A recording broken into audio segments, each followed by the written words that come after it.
नमस्कार, आप देख रहे हैं आपका favourite number 1 show big bulletin और आपके साथ मैं हूं राज ठाकुर।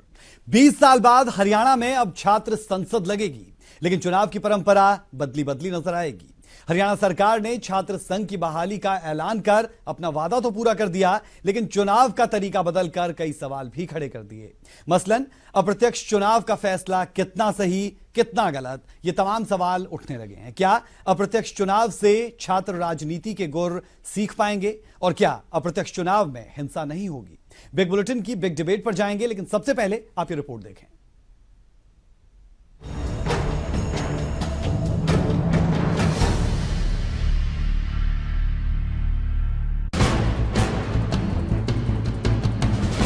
हरियाणा की मनोहर सरकार ने पिछले 20 सालों का मिथक तोड़ा है और 20 साल बाद हरियाणा में फिर से छात्र संसद लगेगी। जी हां, सरकार ने छात्र संघ चुनाव को बहाल करने का फैसला लिया है और जल्द ही कैबिनेट में प्रस्ताव लाया जाएगा। हालांकि ये चुनाव प्रत्यक्ष रूप से न होकर अप्रत्यक्ष रूप से होंगे। वादा किया था कि छात्र संघ के चुनाव हम विश्वविद्यालय और महाविद्यालय में कराएंगे। इसकी तिथि अभी आने वाले दिनों में हम तय करेंगे। विद्यार्थियों का ये बहुत देर से मांग थी कि छात्र चुनाव कराए जाने चाहिए और उस मांग को स्वीकार करते हुए सरकार ने फैसला लिया कि छात्र चुनाव कराए जाएंगे। इससे नई लीडरशिप भी उत्पन्न होती है। छात्र संघ की बहाली का फैसला लेकर सरकार बेशक अपनी पीठ थपथपा रही हो, लेकिन विपक्ष चुनाव के इस तरीके से खुश नहीं है।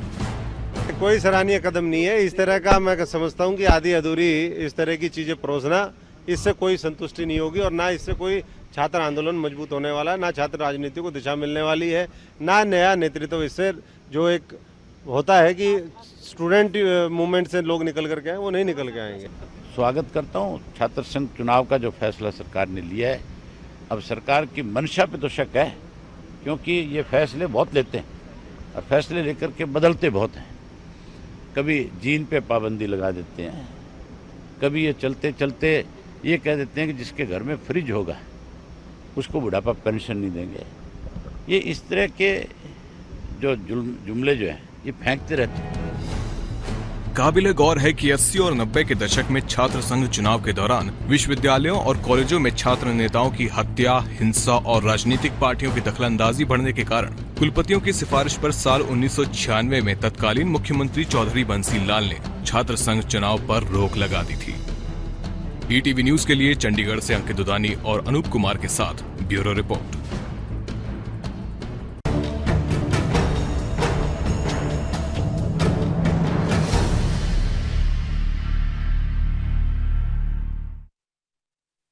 हमारे साथ हमारे खास मेहमान हैं, हमारे साथ वीर कुमार यादव जी, प्रवक्ता है बीजेपी के, बहुत बहुत स्वागत है आपका। सतपाल कौशिक हमारे साथ, जो नेता है कांग्रेस के, आपका भी बहुत बहुत स्वागत। प्रवीण अत्रे जी, आप प्रवक्ता है इनालो से, आप बहुत बहुत स्वागत है आपका भी।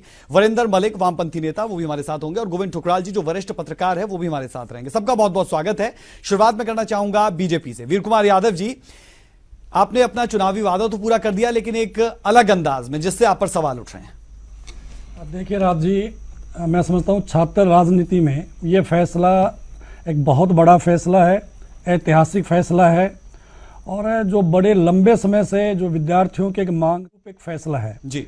और ये ठीक है कि ये कहना कि भाई ये डायरेक्ट है, इनडायरेक्ट है, लेकिन हमने हमारी सरकार की एक बात में बड़ी क्लियर मंशा है जी। हमारी सरकार की नीयत है कि युवा राजनीति में आए, युवाओं का नेतृत्व हो और शिक्षित युवाओं को। उसके पहले भी हमने पंचायती राज में जिस प्रकार से शिक्षा को अनिवार्य किया, उसमें आपने देखा कितनी बड़ी संख्या में युवा जो हैं वो चुनकर आए, चाहे वो ब्लॉक समिति है, जिला परिषद है, पंचायत समिति है।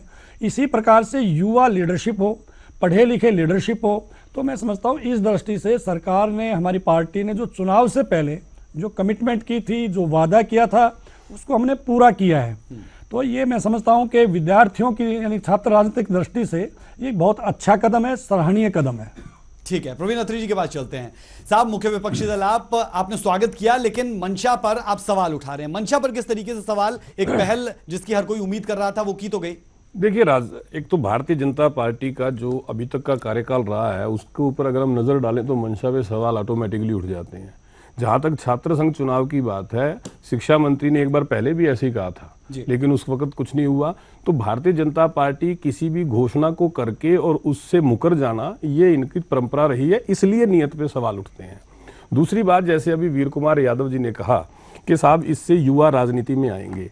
देखिए, अभी आपने घोषणा की है, कोई ड्राफ्ट आपका सामने नहीं आया है, केवल घोषणा मात्र है। जब सरकार कोई ड्राफ्ट लेके आएगी तब उसके बाद ये निश्चित होगा कि इसका क्या इफेक्ट्स आने वाला। लेकिन अभी तक जिस तरह की खबरें आ रही है इनडायरेक्ट चुनाव का, देखिए इनडायरेक्ट चुनाव के ऊपर राज एक बात तो बड़ी स्पष्ट है, जिस तरह से हम देखते हैं लोकल बॉडी के चुनाव में, हम देखते हैं इवन हम जो जिला परिषद के चुनाव में देखते हैं कि प्रधान जो है वो रिप्रेजेंटेटिव प्रधान को चुनेंगे। तो वहां पे कहीं ना कहीं एक तरह का दबाव, एक तरह का प्रेशर जो है वो सरकारी तंत्र का बना रहता है। जिस तरह से आपके सामने अभी चुनाव के अंदर आपने देखा कि चुनाव जीत के आ रहा है और जो सत्ताधारी पार्टी है वो किसी तरह से उसको डरा के, धमका के, पॉलिटिकल प्रेशर रहता है नेचुरली, क्योंकि रिप्रेजेंटेटिव चुनते हैं। और उसके बाद होता क्या है, आपने लोकल बॉडी में भी देखा होगा कि अगर पार्षद ने किसी प्रधान को चुना तो प्रधान का एक फोकस थोड़ा कहीं ना कहीं तो अपने वार्ड पे रहता है, जवाबदेही उसकी कंपैरेटिवली कम हो जाती है। जब डायरेक्ट चुनाव होता है तो जो भी नेता, छात्र नेता चुना जाएगा प्रधान, उसकी जवाबदेही हर छात्र के प्रति बनती है। वो अपनी जवाबदेही से पीछे हटने की पोजीशन में नहीं रहता।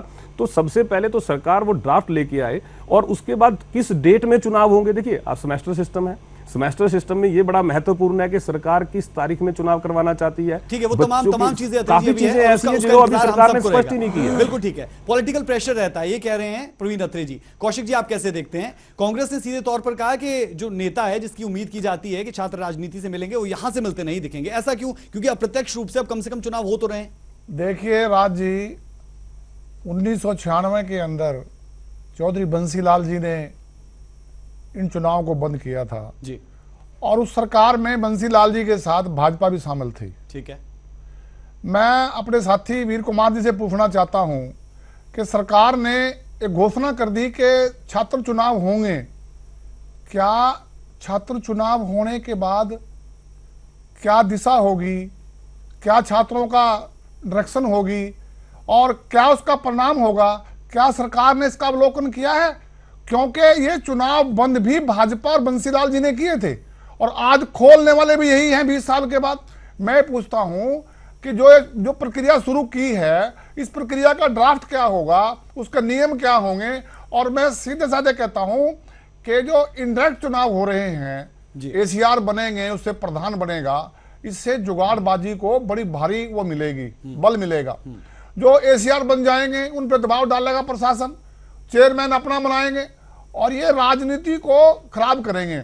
और मैं आपको सीधे तौर पर बताता हूं, आपके पास आंकड़े भी होंगे जी। जब से छात्र ये चुनाव बंद हुए थे, विद्यालयों में, बड़े बड़े स्कूलों में शांति हो गई थी। और आज देश में चाहे वो आईएएस की रेसो है, चाहे आईपीएस की रेसो है, चाहे आईएफएस की रेसो है, हरियाणा के बच्चे बहुत टॉप पे हैं और कॉलेजों में मर्डर नहीं हो रहे हैं। मेरे को याद है जब भाजपा का राज था, बंसीलाल जी मुख्यमंत्री थे प्रदेश के, 3 कत्ल हुए थे छात्र राजनीति में, उसको लेकर चुनाव बंद किए गए थे। भाजपा से मेरी प्रार्थना है कि ये देश के भविष्य का सवाल है, बच्चों के भविष्य का सवाल है और आपके बच्चे भी राजनीति करेंगे, लेकिन इस राजनीति को इतनी घिनौनी मत करें कि आने वाला समाज, आने वाले बच्चे खराब हो जाएं और वो देश खराब होगा। ठीक है, वीर कुमार यादव जी, सीधे आरोप भाजपा पर, एक छोटी सी प्रतिक्रिया चाहूंगा। जो आरोप आप पर लग रहे हैं और साफ तौर पर कहा जा रहा है कि अब वो हालत नहीं है पूरे प्रदेश की जो उस वक्त थी जिस कारण से चुनाव बंद किए गए थे। छोटी प्रतिक्रिया। देखिए, पहले तो मैं पूरी तरह से असहमत हूं कि कोई मर्डर होंगे, कोई कानून व्यवस्था बिगड़ेगी। कभी भी छात्र विद्यार्थी इस प्रकार की मेंटेलिटी से ग्रस्त नहीं होता। इस प्रकार के चुनाव में केवल और केवल असामाजिक तत्व या बाहरी तत्व वो कहीं ना कहीं अपने आकाओं को खुश करने के लिए इस प्रकार की हरकतें करते हैं। तो मैं समझता हूँ इनको जो, क्योंकि यूनिवर्सिटीज का जो प्रशासन है, महाविद्यालय का प्रशासन प्लस शासन का जो प्रशासन है, ये मिलकर इन सब बातों को देखेंगे। ठीक चुनाव हो, निष्पक्ष हो, पारदर्शी हो, भय मुक्त हो और वास्तव में जो विद्यार्थी हैं उनके मनोकामना के अनुरूप उनके प्रतिनिधि चुने जाएं, ये सब सुनिश्चित किया जाएगा। ठीक है, वीरेंद्र मलिक जी, वामपंथी नेता आप है, आपका अनुभव का आईना क्या कहता है कि अब चुनाव अप्रत्यक्ष रूप से एक बार जब फिर से शुरू किए जाएंगे, क्या लगता है आपको कि हमें नेता मिल पाएंगे, अच्छे नेता वहां से निकल पाएंगे? क्या आपको यह भी लगता है कि जो हालत 1996 में थी वो हालात बदले बदले अब है और वैसा कुछ नहीं होगा जिस कारण चुनाव बंद हुए थे?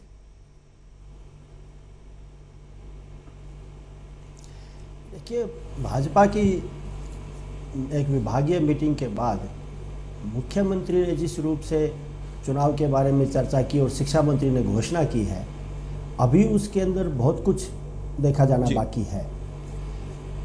क्योंकि भाजपा सरकार का, चाहे वो राज्य की है या केंद्र की है, एक जनतांत्रिक संस्थाओं के प्रति और जनतंत्र के प्रति कोई बहुत गहरी आस्था नजर नहीं आई है इन 1.5 सालों में।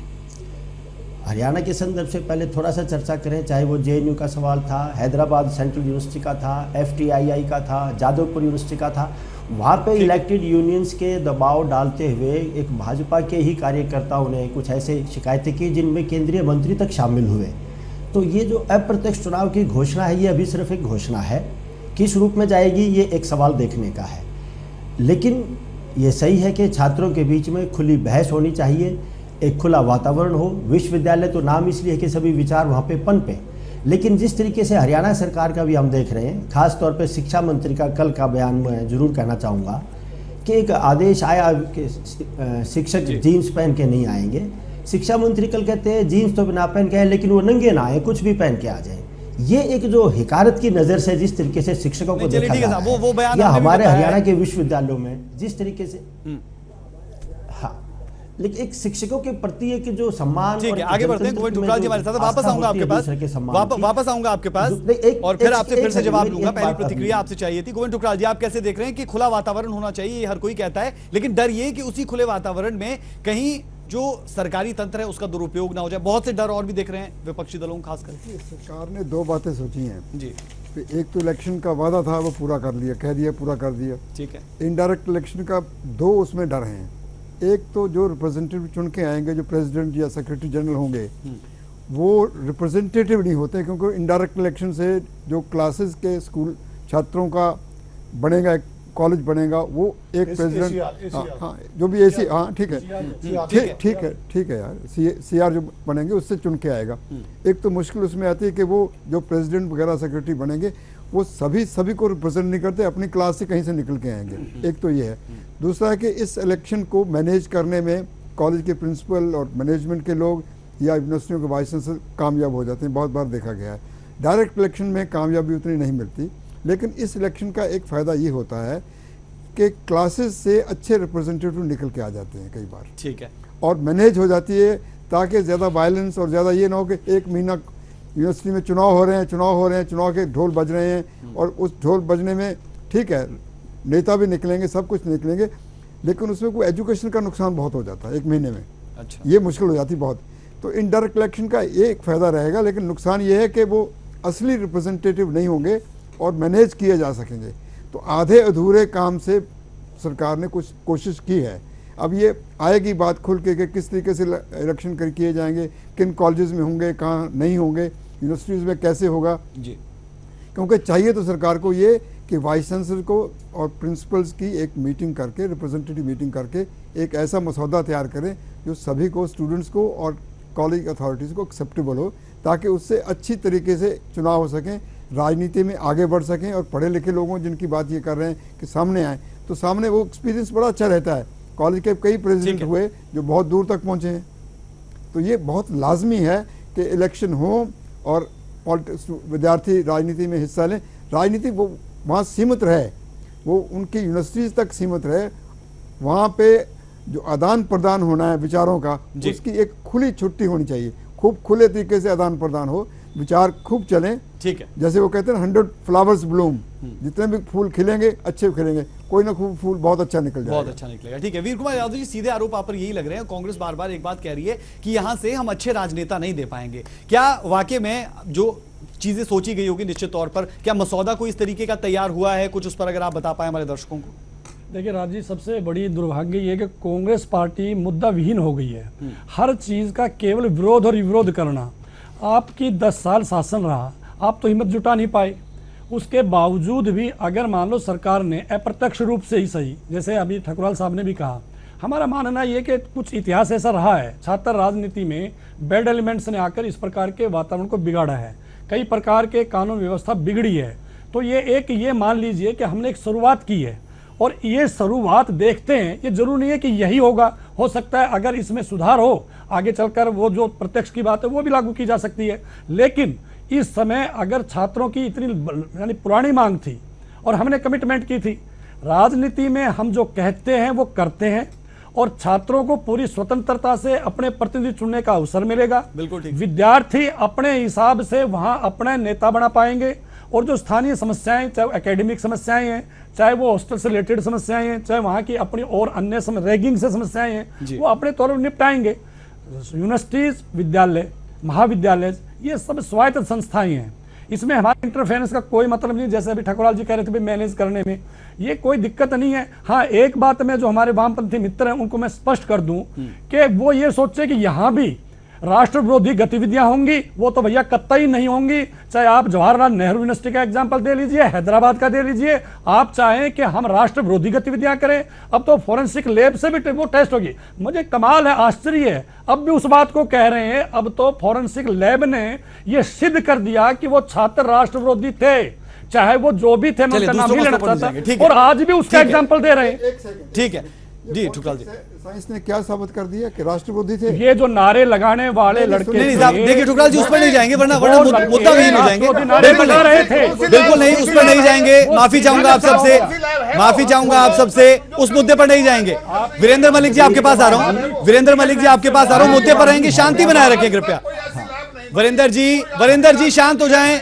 वरिंदर जी शांत हो जाएं। वरिंदर जी आपसे सवाल कर रहा हूं।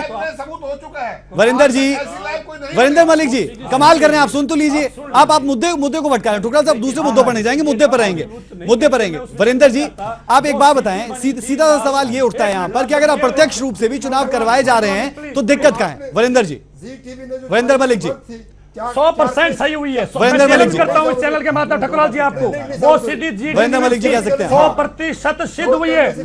मैं आपको इस चैनल वरिंदर मलिक जी आपसे सवाल कर रहा हूं।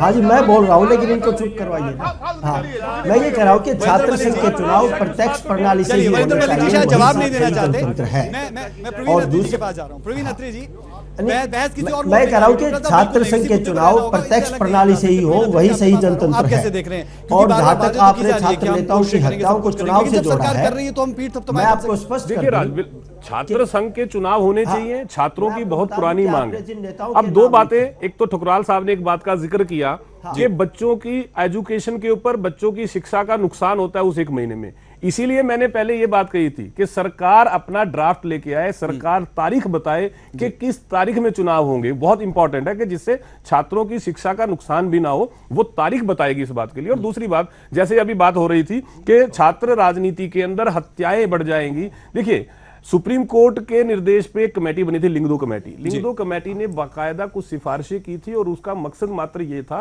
कि छात्र राजनीति में केवल छात्र ही सक्रिय रहें, बाहरी लोगों का दखल ना हो, जो दूसरे बाहरी तत्व होते हैं। देखिए, छात्र राजनीति में कभी भी ऐसा नहीं हुआ कि छात्रों ने कुछ ऐसा किया हो। हमेशा जब बाहरी तत्वों की इन्वॉल्वमेंट होती है, उनकी वजह से इस तरह के हालात बनते हैं। और अगर सरकार वाकई ही चिंतित है, सरकार चाहती है कि छात्र राजनीति, छात्र आंदोलन को प्रगति मिले और छात्र नेता आए, तो उसके लिए बहुत जरूरी है सरकार की मंशा। वो ड्राफ्ट जो सरकार बना के लेके आए, सरकार बताए कि चुनाव कैसे होंगे, किस तरह से होंगे, किस तारीख में होंगे। बार-बार मसौदे पर आ रहे हैं कि क्या तमाम चीजें रहने वाली है। सतपाल कौशिक जी आपके पास आ रहा हूं। आपकी तो सरकार रही बहुत वक्त तक, आप तो ना प्रत्यक्ष रूप से चुनाव करवा पाए, तो सरकार अगर कुछ कर रही है तो उसमें भी कमियां निकालना विपक्ष का काम हालांकि होता है, लेकिन फिर भी आप एक फ्रंट पर यह भी कह सकते हैं चलो पहल तो करी। नहीं, देखिए, कमियां निकालने की बात नहीं है।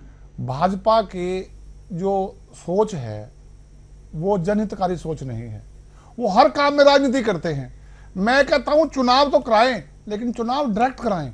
नहीं साहब, अगर चुनाव मेरी आपत्ति है मुझे इस पर, अगर चुनाव इंडायरेक्ट सतपाल जी, मुझे इस पर आपत्ति है आपसे, क्योंकि 10 साल तक आपकी सरकार थी। अगर आप प्रत्यक्ष रूप से करवाना चाहते थे तो आप करवाते। आप जो सत्ता में थे खुद तो आपने किया नहीं।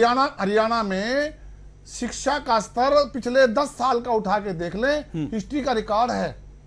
हर साल 50-50 IAS अफसर आते हैं हरियाणा के। और शिक्षा का जो माहौल है ना, और स्कूल्स का रिजल्ट क्या रहता है, भिवानी बोर्ड की हालत क्या है, बच्चे किस तरीके से पास होते हैं वो भी हमने बहुत देखा है। आज की तारीख में उस बात के लिए पीटना तब तो, लेकिन मेरा सवाल आपसे ये है साहब, मेरा सवाल आपसे ये है कि अगर अप्रत्यक्ष रूप से हो रहे हैं तो कौन सी ऐसी मुश्किलें आपको लग रही है कि पॉलिटिकल प्रेशर रहता है? एक बात तो चलिए मान लेते हैं, दूसरे दल भी कह रहे हैं जैसे जिला परिषद के चुनाव में हुआ, ब्लॉक समिति के चुनाव में हुआ, अन्य चुनाव में होता है, सारे कॉलेजेस में भाजपा के लोग प्रशासन के मजबूती से, प्रशासन के दबाव से, सरकार के दबाव से ABP को स्थापित करना चाहते हैं। इनडायरेक्ट चुनाव में अगर डायरेक्ट चुनाव होगा तो उससे नेता निकलेंगे, जैसे तंवर साहब निकले हैं और माखन साहब निकले हैं और बहुत लोग निकले हैं। मेरा कहने का भाव अर्थ ये है, हम चुनाव के इतने खिलाफ नहीं है जितने आप कह रहे हैं, लेकिन मैं कह रहा हूँ चुनाव, लेकिन आप चुनाव के साथ भी नहीं है ना, चुनाव डायरेक्ट होने चाहिए साहब। आप चुनाव के साथ भी तो नहीं है, हम चुनाव, क्योंकि आप पर तो सीधा आरोप लगेगा कि 10 साल इससे पहले आप थे।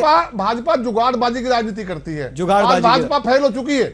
ठीक है, वरिंदर मलिक जी हमारे साथ जुड़े हुए हैं, वामपंथी नेता आप हैं। वरिंदर मलिक जी, सबको आप सुन भी रहे हैं और आप पर कुछ सीधे आरोप भी लगे, लेकिन मसले से नहीं हटेंगे। आप किस तरीके से यहां से देख रहे हैं? क्योंकि बार बार बात ये होती है कि हिंसा ना हो और जो पहले हुआ वो तमाम चीजें ना दोहराई जाएं। उस लिहाज से अगर सरकार यहां से कोशिश कर रही है तो क्या क्या आपको खामियां लग रही है इसमें?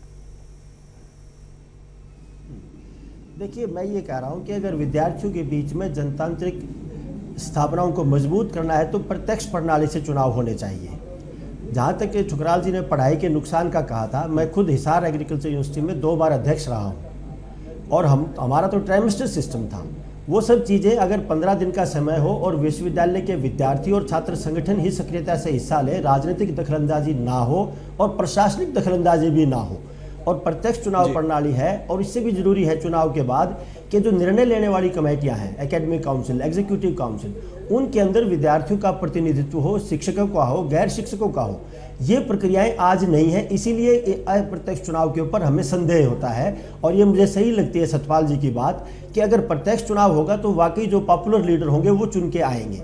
अप्रत्यक्ष चुनाव में मैनेजमेंट का दबाव डाल के उसको आप मैनिपुलेट कर सकते हैं, जिस तरीके से अभी ताज़ा उदाहरण है जिला परिषद में फतेहाबाद का सबसे आखिर में अध्यक्ष चुना गया है। जब तक भाजपा के पक्ष का नेता बनने की संभावना नहीं बनी, वहां मीटिंग ही नहीं बुलाई चुने हुए प्रतिनिधियों की। इसी से मंशा ये सवाल खड़े होते हैं। एक बात मैं जरूर कहना चाहूंगा कि छात्र संघ चुनाव और छात्र नेताओं की हत्या, ये दोनों सीधे तौर पर जुड़े हुए नहीं है। विश्वविद्यालय कॉलेजों में हत्याएं और भी बहुत हुई हैं, इनसे कहीं ज्यादा हुई है। आपने सुबेर सिंह शौकत की चर्चा की, मैं खुद उस यूनिवर्सिटी में उस वक्त पे था।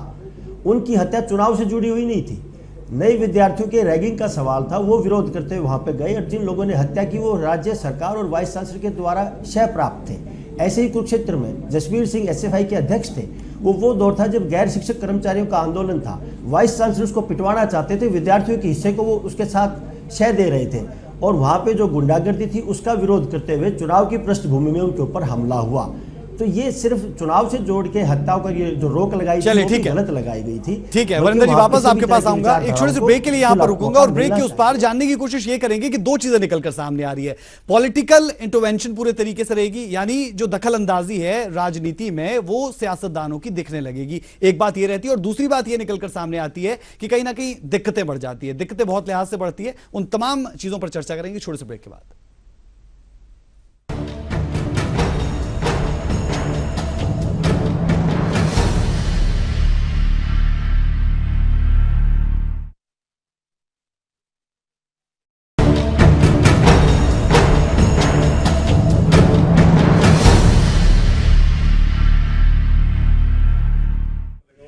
ब्रेक के बाद आपका स्वागत है। बिग बुलेटिन देख रहे हैं आप और आज का मसला यही कि चुनाव होंगे लेकिन अप्रत्यक्ष रूप से होंगे। विपक्ष इस पर आपत्ति जता रहा है और हमारे साथ हमारे गेस्ट लगातार जुड़े हुए हैं। वीर कुमार यादव जी, आपके पास आ रहा हूं। 2 आरोप आप पर सीधे लग रहे हैं कि एक तो सरकारी तंत्र का जो उपयोग है वो गलत तरीके से होगा अगर इस तरीके के चुनाव होते हैं, और दूसरा लीडर्स नहीं बन पाएंगे। इस पर आप कह सकते हैं? देखिए राज जी, ये जो हमारे मित्र कह रहे हैं कि बंसीलाल जी के कार्यकाल में जब हम भी साझेदार थे बंद हुए, उसके बाद तो इन्हें लवाइए 2000 से 2004 तक ये अच्छी परंपरा ये शुरू कर देते। फिर 10 साल तक कांग्रेस रही, अगर इनको आपत्ति थी ये अच्छी परंपरा तब शुरू कर देते।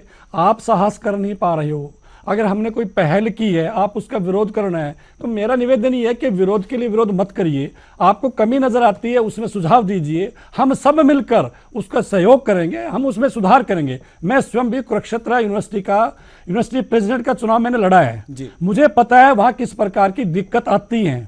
और उस मेरे चुनाव में भी सरदार मक्खन सिंह से मेरा मुकाबला था, किस प्रकार पेटियां फेंकी गई थी, अव्यवस्था हुई थी, 1 महीना हड़ताल रही थी, और उसके बाद होशियार सिंह जो वहां पर स्टूडेंट लीडर था उसका मर्डर भी हुआ था। ये सारी चीजें हुई थी।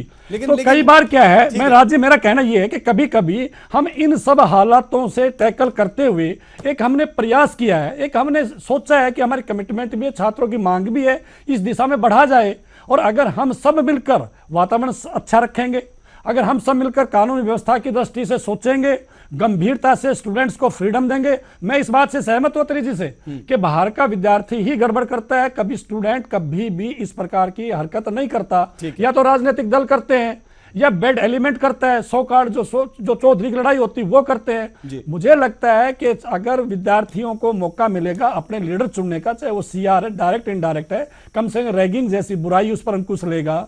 कुछ इस प्रकार के एकेडमिक प्रॉब्लम है, लाइब्रेरी की प्रॉब्लम है, हॉस्टल्स की प्रॉब्लम है, खाने की प्रॉब्लम है, तो बच्चों को स्थानीय समस्या फायदा हो पाएगा, अच्छा सहयोग मिलेगा। गोविंद टुकराल जी, तो कैसे अच्छी देखें, पहल है, हम किस सब तराजू का में से स्वागत तोला करना जाए चाहिए कि भाजपा ने जो अप्रत्यक्ष चुनाव कराने की बात कही वो अपने फायदे को देखते हुए कही, या फिर वाकई में वो इतने ट्रांसपेरेंट थे कि उन्होंने चुनाव करवा रहे हो? ये तो उनका अधिकार है, इस वक्त रूलिंग पार्टी है, ठीक है, वो अपना फायदा जरूर सोचना चाहिए, सोचेगी भी। सवाल यह है कि डायरेक्ट इलेक्शंस में इनका नुकसान क्या है, इनडायरेक्ट में इनको फायदा क्या है। देखने वाली बात तो यही है ना। इनडायरेक्ट कराने का मतलब है कि आप इसको मैनेज कर सकते हैं, अपने ढंग से चला सकते हैं। डायरेक्ट में पॉलिटिकल पार्टीज का दखल थोड़ा सा कम हो जाता है, स्टूडेंट लीडर अच्छे निकल के आते हैं। मैंने खुद 60-70s में इलेक्शन देखे हैं, इलेक्शन लड़े भी हैं, सब कुछ किया है। उसमें हमने ये देखा कि उसमें लीडरशिप निकलने की बात बहुत होती है अगर डायरेक्ट इलेक्शन होते हैं। इनडायरेक्ट जब शुरू हुए तो वो क्लास में से एक लड़के निकल के आए, सीआर बन के आए, उनको ऐसे ऐसे कर लिया, दाएं बाएं कर लिया। अब देखो चंडीगढ़ म्यूनसिपल कॉर्पोरेशन है, उसमें 7-8 आपके नॉमिनेटेड मेंबर्स हैं, वो ऐसा खराब करते हैं रूलिंग पार्टी के साथ। कभी इस पार्टी के लाए कांग्रेस वालों ने, अब हो गए बीजेपी के साथ, और वो चलने नहीं देते हाउस को प्रॉपर। इस तरीके मतलब एक नॉमिनेटेड मेंबर ने एक इलेक्टेड मेंबर को थप्पड़ तक मार दिया म्यूनसिपल कॉर्पोरेशन चंडीगढ़ में। अब देखिए ये जो तरीका है ना, उसको रोकने का तरीका ये है कि डेमोक्रेसी को स्ट्रेंथन करने का ग्रास रूट है ये आपकी।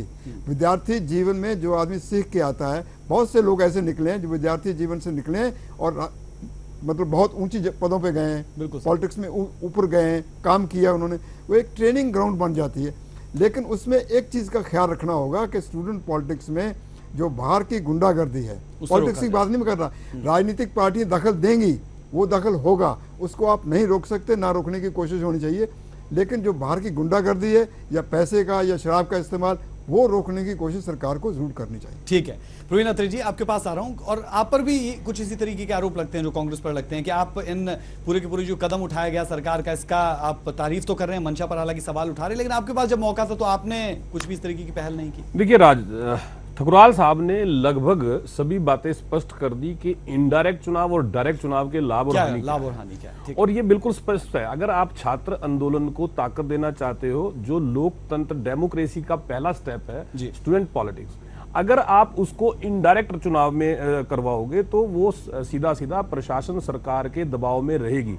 वीर कुमार यादव जी ने जैसे अभी बताया, खुद वो छात्र नेता रहे हैं। मैं यादव साहब के ऊपर ही छोड़ता हूं कि यादव साहब ही बता दें, क्या डायरेक्ट चुनाव नहीं होना चाहिए, क्या इनडायरेक्ट चुनाव बेहतर है? ये यादव साहब बेहतर बता सकते हैं, क्योंकि जो डायरेक्ट चुनाव से प्रतिनिधि चुन के आएंगे, जो प्रेसिडेंट बनेगा, उसकी जवाबदेही सभी छात्रों के प्रति बराबर रहती है। इनडायरेक्ट चुनाव के अंदर तो अभी ठकुराल साहब ने आपको नॉमिनेटेड एमसीज की बात की है, इसी तरह से इनडायरेक्ट चुनाव के अंदर भी नॉमिनेटेड सीआर होते हैं, कल्चरल एक्टिविटी से, स्पोर्ट्स से। अब वहां पे जब सरकारी प्रशासन का दबाव रहेगा, एडमिनिस्ट्रेशन का दबाव रहेगा, तो उस तरह से छात्र चुनाव निष्पक्ष हो ही नहीं सकते। जो रिप्रेजेंटेटिव बनेंगे उनकी जवाबदेही नहीं होगी, तो उन चुनावों का फायदा क्या? अगर चुनाव करवाने हैं तो प्रत्यक्ष चुनाव करवाएं, जिससे कि छात्र आंदोलन को शक्ति मिले और छात्रों के साथ भी न्याय हो सके। जो रिप्रेजेंटेटिव जीत के आएंगे वो बाकायदा छात्रों की समस्याओं का समाधान करने की स्थिति में हो, उनकी मानसिकता ऐसी हो कि वो छात्रों की समस्याओं का समाधान करने के लिए आए हैं। और लेकिन इनडायरेक्ट चुनाव में तो ये सब पॉसिबल ही नहीं है। वो तो पूरी तरह से मैनेज होने वाली बात है। सरकार किसी तरह, देखिए सरकार की मंशा क्या है, जो लग रहा है अभी तक देख के, यादव जी खुद चुनाव लड़ चुके हैं और डायरेक्ट चुनाव के हिसाब से इन्होंने चुनाव लड़ा है। तो यादव जी आपको, मुझे लगता है कि मैं अगर ये बात कहूंगा तो शायद लगेगा कि विपक्षी दल के यादव जी दो बार आपसे सवाल पूछ लिया है कि प्रत्यक्ष या अप्रत्यक्ष। अगर आपसे मैं बात करूं, आप खुद कह रहे हैं कि आप छात्र नेता रहे हैं, कैसे चुनाव चाहेंगे? देखिए, मैंने राजीव फिर कहा है कि जिस प्रकार से हमारे मित्र, हमारे विपक्षी दल एक आशंका व्यक्त कर रहे हैं, हत्याएं हुई हैं, कानून व्यवस्था बिगड़ी है, प्रशासन और फेल हुआ है, तो इस प्रकार का जो भी कदम हमने उठाया है इसको गंभीरता सोचिए, बहुत सोच समझकर, छात्र प्रतिनिधियों से भी चर्चा करके, वातावरण देखकर, यूनिवर्सिटीज के एडमिनिस्ट्रेशन से बात करके। वीर कुमार यादव जी क्या लग रहा है कि अप्रत्यक्ष चुनाव से हिंसा रुक जाएगी? अप्रत्यक्ष नहीं, वीर कुमार जी, क्या आपको लग रहा है कि अप्रत्यक्ष चुनाव से हिंसा रुक जाएगी? जो हिंसा होती है या फिर होनी है या हो सकती है, वो हिंसा रुक जाएगी इस तरीके के चुनाव से? मैंने पहले भी कहा कि स्टूडेंट्स हिंसा नहीं करता, बाहर का एलिमेंट करता है, और सीआर जो चुनकर जाता है वो क्लास का, ये ठीक है, वो छोटे होते हैं। जैसे अभी आप राज्यसभा की बात कर रहे थे, तो राज्यसभा में अब इसका मतलब ये है कि वहां भी यही कहानी है कि आप जो है इनडायरेक्टली चुनाव, ऐसा नहीं है। नहीं वीर कुमार यादव जी, आप मेरे सवाल पर नहीं आ रहे। मेरा सवाल आपसे क्या है? नहीं, वीर कुमार यादव जी, आपसे मेरा सवाल ये है कि अगर हिंसा होती है, वो बाहर के लोग करते हैं, वो स्टूडेंट्स करते हैं, जो भी करते हैं, अप्रत्यक्ष रूप से अगर होते हैं चुनाव, तो वो कैसे रुकेगी? देखिए, जो वहाँ का स्थानीय प्रशासन है, यूनिवर्सिटीज का या विद्यालय का, प्लस में जो स्थानीय प्रशासन का जो प्रशासन है, मिलकर रोकेंगे।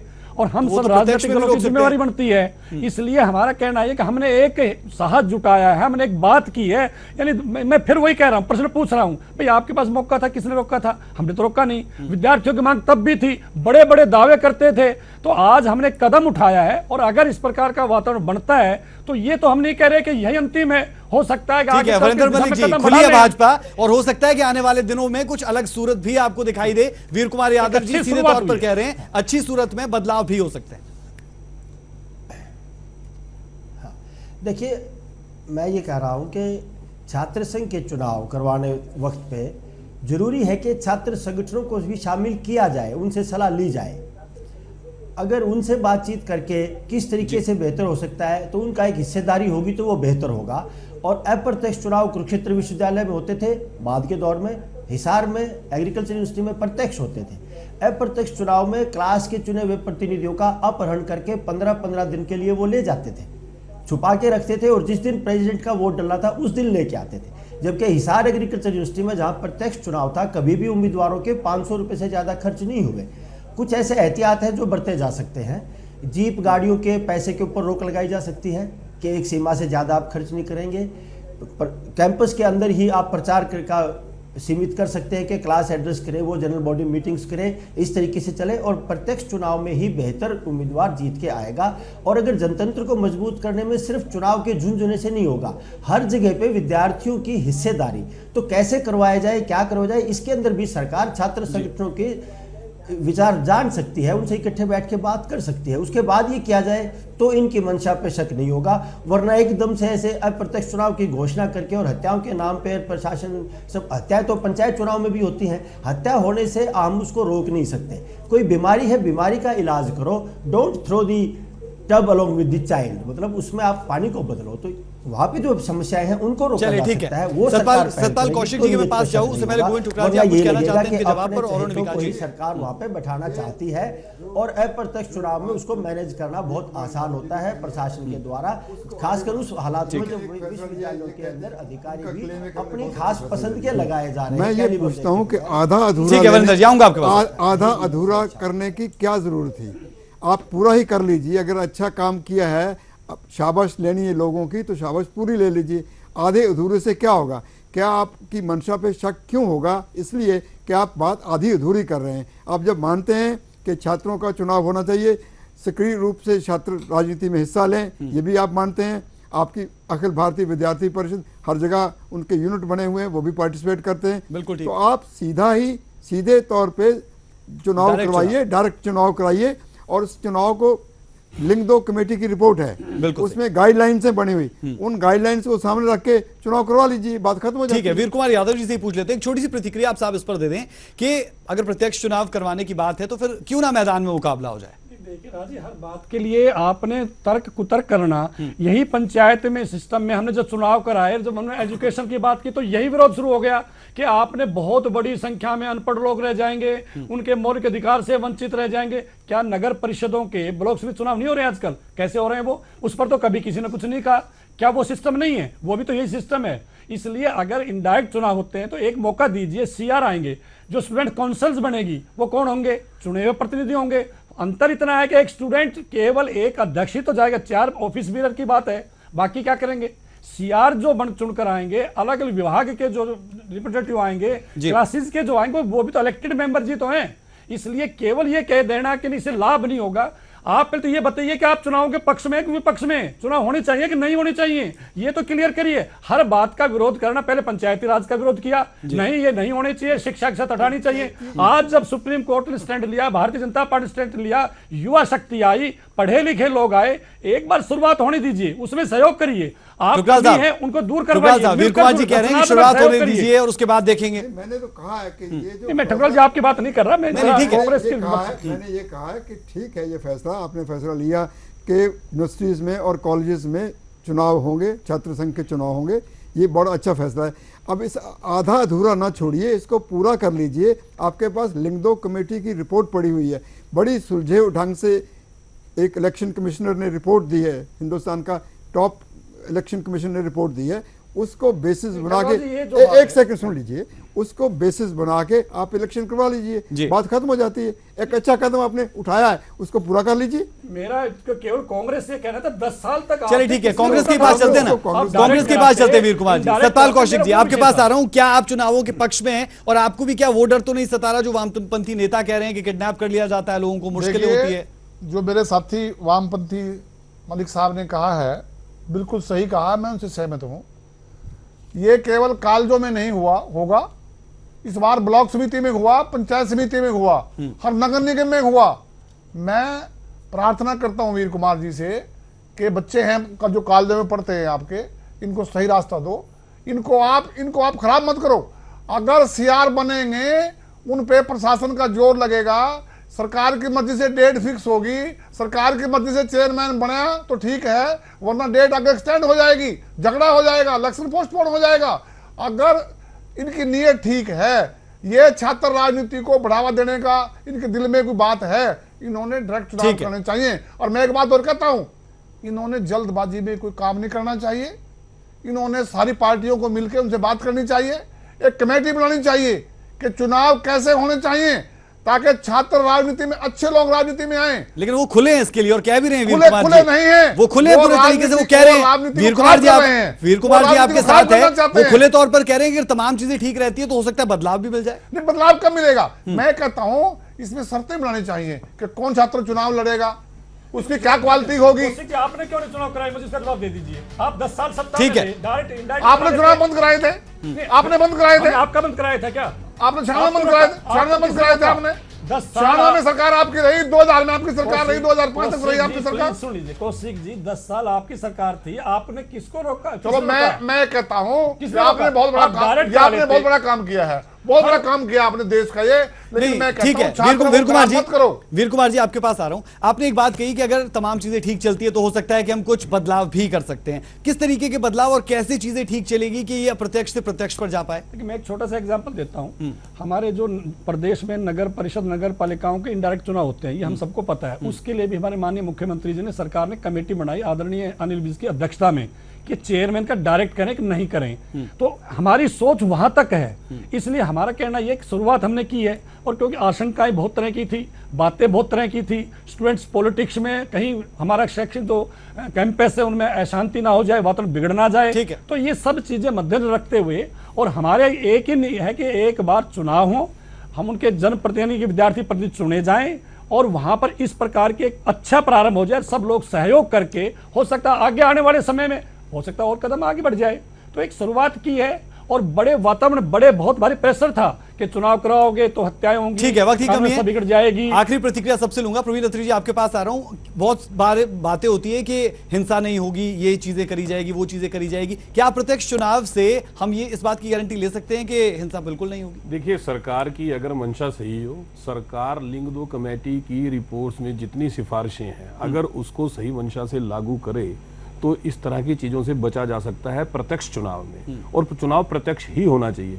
लिंग 2 कमेटी ने बाकायदा छात्र की अधिकतम आयु निर्धारित की हुई है, बाकायदा 75% अटेंडेंस होना चाहिए, ये निर्धारित किया हुआ है। इवन चुनाव में अधिकतम खर्च कितना कर सकता है छात्र, ये भी निर्धारित किया हुआ है। बिल्कुल ठीक है। वीरेंद्र मलिक जी, आपके पास आ रहा हूं। आखिरी प्रतिक्रिया आपसे चाहता हूं।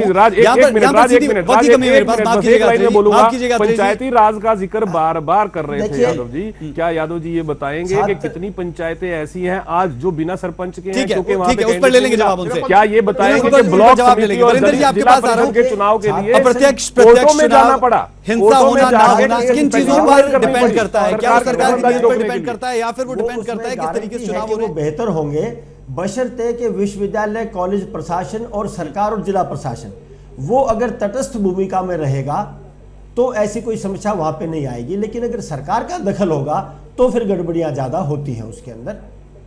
जी ठीक है, गड़बड़ियां ज्यादा होती है उसके अंदर। सत्ताल जी, आपके पास आखिरी प्रतिक्रिया आपसे भी चाहूंगा। आप कैसे देखते हैं कि जो हिंसा की बात लगातार की जाती है, लीडर्स बनाने की बात आप कर रहे हैं और भी बहुत से मुद्दों को उठा रहे हैं, प्रत्यक्ष अप्रत्यक्ष आप चुनाव के अगर पक्ष में हैं और अप्रत्यक्ष रूप से हो भी रहे हैं तो ठीक है, होने तो दीजिए, उसके बाद चेंजेस नहीं।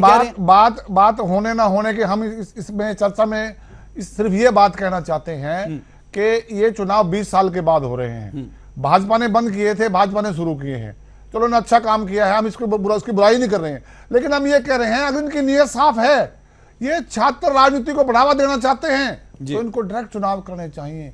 सब पार्टियों से मिलकर बात करनी चाहिए। जिस हिसाब से चुनाव कर रहे हैं इस हिसाब के चुनाव से कांग्रेस खिलाफ है। ठुकराल जी, एक आखिरी प्रतिक्रिया आप कैसे देखते हैं? सबको आपने सुना और भाजपा खुली लग रही है कि अगर ठीक तरीके से चीजें जाती है तो बदलाव भी हो सकते हैं। नहीं, पर शुरू में डायरेक्ट इलेक्शन कराने में फर्क क्या थोड़ा पड़ता है? क्या फर्क क्या पड़ता है उसमें? उसमें नुकसान क्या होता है कि छात्रों को चुनना है, उनके रिप्रेजेंटेटिव होंगे। अगर सीधा वो अपना प्रेसिडेंट और सेक्रेटरी चुन रहे हैं, सारा कॉलेज या सारी यूनिवर्सिटी चुन रही है, तो उसमें हर्ज क्या है? आप उसको सीमित कर सकते हैं। लिंग 2 कमेटी की रिपोर्ट बहुत अच्छी सिफारिशें हैं, उनको लागू कीजिए। वैसे वो अपने आप में एजुकेशन हो जाएगी। आगे चुनाव जो होंगे, जो वो नेता बाकी पॉलिटिकल पार्टी से संबंधित होंगे, आगे जाएंगे, इलेक्शन लड़ेंगे विधानसभा के, पार्लियामेंट के, तो उनको एक एजुकेशन मिल जाएगी कि एक सीमित ढंग से एक व्यवस्था में हमें काम करना है। ठीक है, सीख जाएंगे। ठीक है, बहुत बहुत शुक्रिया आप सबका कि आप हमारे साथ जुड़े, आपने चर्चा की। कुल मिलाकर 2-3 चीजें निकलकर सामने आती है कि पॉलिटिकल प्रेशर बहुत ज्यादा रहेगा अगर अप्रत्यक्ष रूप से चुनाव होते हैं। दूसरी बात कही जा रही है कि जो नेता है, जो लीडर्स है, वो निकलकर सामने नहीं आ पाएंगे और सरकार को फायदा पहुंचाने के लिए काम हो सकता है। यह विपक्ष आशंका यहां पर जता रहा है। अब देखना यह होगा कि जब चुनाव होते हैं तो किस तरीके से तमाम चीजें हो पाती है। अभी के लिए बिग बुलेटिन में इतना ही, इजाजत दीजिए, नमस्कार। लेकिन हम आपको ये बताते चलें कि रात 9 बजे आप देख सकते हैं सुब्रमण्यम वर्सेस स्वामी, रात 9 बजे।